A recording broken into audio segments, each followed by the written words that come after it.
মরতে চাই না, মানে বাঁচান আপনারা। আমি চলতে পারি না, মরার লাগান। মাত্র 23 বছরের এক তরুণী রিমা আক্তার, যার জীবন এখন হাসপাতালের বারান্দায় ঠেকেছে। অসুস্থ শরীর, ভাঙা সংসার আর অবহেলার যন্ত্রণায় কাতর রিমা আক্তার। পাশে নেই বাবা মা, নেই আপনজন কেউ, আছে শুধু নিঃসঙ্গ লড়াই। মরতে চাই না, মানে বাঁচান আপনারা। আমি চলতে পারি না, মরার লাগান। আপনারা যেরকম সুস্থ ভাবে চলতেছেন এরকম আমিও চাই।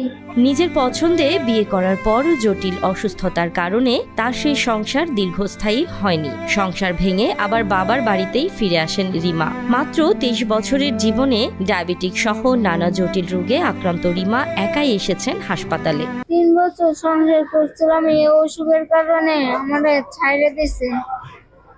আমার 40,000 থেকে আমার 40,000 টাকা উঠেছিল, কিন্তু ওই টাকাগুলা আমার বাবা নিয়ে খরচ করেছে, কিন্তু আমার পিছনে এক টাকাও ডালে নাই, কোনো চিকিৎসা করে নাই। ওরা ঋণ দানা যেটা ছিল এগুলো দিচ্ছে, এরকম বাবা ফলাই দিচ্ছে। মানে ভালো সময় আসছিলাম আমার পাশে, এগুলো আমার দেখে না। আমার বেশি, আমার সৎ মানে বেশি, আমার বেশি জ্বালায়, আর হ্যাঁ আরো বেশি হয়ে তাইরে দিচ্ছে। মানে আমার বাপের অনেক কিছু করে হয়ে আমার বাপের দেও তাইরে দিছে। আগে ওরা বলতে হচ্ছে, ওরা কিছু কয় না যে তুমি ময়মনসিং যাও লাগিয়ে, কোনো পরীক্ষা করে না। আবার অনেকে আমার অনেক সাহায্য করে, টাকা পয়সা দেয়। কয় কি তোমার কাছে টাকা পয়সা আছে? আমার কাছে আর টাকা দাবিসা আমি গিয়ে বলবো চাকরি করে ওরে টাকা দেন। আমার মানুষের 2-5-10 থেকে 100-200-500 মানুষের সাহায্য করে আমার খাওয়ার জন্য। এগুলো জমা দিয়ে রাখি, কয় কি টাকা থাকলে টাকা দেবো। মানে টাকা আছে তোমার কাছে? যদি আমার ব্যাগে যদি টাকা পয়সা পাই নিয়ে আনে, আমার না কই নিয়ে আনে। ময়মনসিংহ মেডিকেল কলেজ হাসপাতালের 20 নম্বর ওয়ার্ডের বারান্দায় চিকিৎসার অভাবে পরীক্ষা নিরীক্ষা করাতে না পেরে হাহাকার করছিলেন রিমা। সামাজিক যোগাযোগ মাধ্যম ফেসবুকে বিষয়টি ছড়িয়ে পড়লে আলোড়ন তৈরি হয়। অবশেষে হাসপাতাল প্রশাসন এগিয়ে আসেন চিকিৎসায়, পাশে দাঁড়ায় সমাজসেবা অধিদপ্তরও। গত বৃহস্পতিবারে এখানে হসপিটালে ভর্তি হয়েছে, এবং এর আগেও সে 2বার এন্ডোক্রাইনে ভর্তি ছিল। তখন আমরা 2বারই তাকে ওষুধ দিয়েছি। এখন আমরা তার ওষুধ সহ হাসপাতালে যে ওষুধগুলো সাপ্লাই আছে সেগুলো তো হাসপাতাল থেকে দিবে, আর বাকি যেগুলো নাই সেগুলো আমরা রোগী কল্যাণ সমিতি থেকে কিনে দিব। আর তার অন্যান্য প্রয়োজনীয় জিনিসপত্র যা লাগে করে দিব আমার কর্মচারী অফিসারের কাছে, সে থেকে তার টেস্টগুলো করিয়ে দিবে। এরপর যদি ফ্যামিলির সাথে যোগাযোগ করা হলে, ফ্যামিলি যদি না নেয়, সেক্ষেত্রে আমাদের আশ্রয় কেন্দ্র আছে গাজীপুর কুবাইতে, সেখানে প্রেরণের ব্যবস্থা।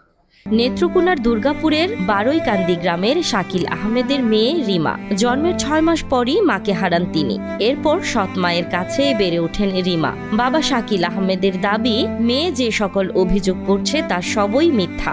4 দিন আগে সে না বলে বাড়ি থেকে চলে গেছে। পরে ফোনে জানতে পারেন সে ময়মনসিংহ হাসপাতালে ভর্তি। সৎ মা হাজেরা খাতুনও একই কথা বলেছেন। আজকে 4 দিন আগে বাড়িতে না বইলা, আমি নিজেও জানি না সে ময়মনসিংহ গেছে। আমি বাড়িতে বাইরে হয়েছি, ভালো তারে বাবু মাটা কইয়া বিদায় নিয়েছি। বিদায় হয়ে আমি বাড়িতে বাজারে গেছি।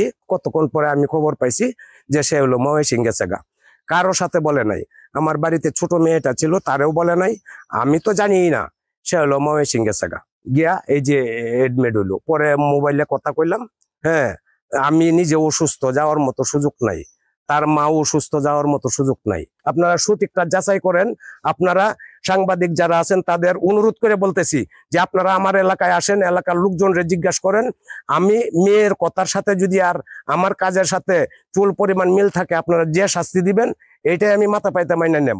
আমি জানি না কেন আসতে চায় না, তারে কোনো অত্যাচার, নির্যাতন, শারীরিকভাবে কিন্তু অবহেলা এই ধরনের কোনো কিছু হয় নাই আমার ফ্যামিলিতে। অসুস্থ এগুলো স্বামীর ঘরে তো কোনো রাখে না, অসুস্থ মেয়েরা রাখে না, রাখতো না, সারাসারি হয়ে গেছে। পরে আমাদের এখানে আনছি, রাখলে ওষুধ পানি যেটা লয়ে যাওয়া লাগে সেখানে লয়ে গেছি, চিকিৎসাবাদ করছি, কোনো লাভ হয় না।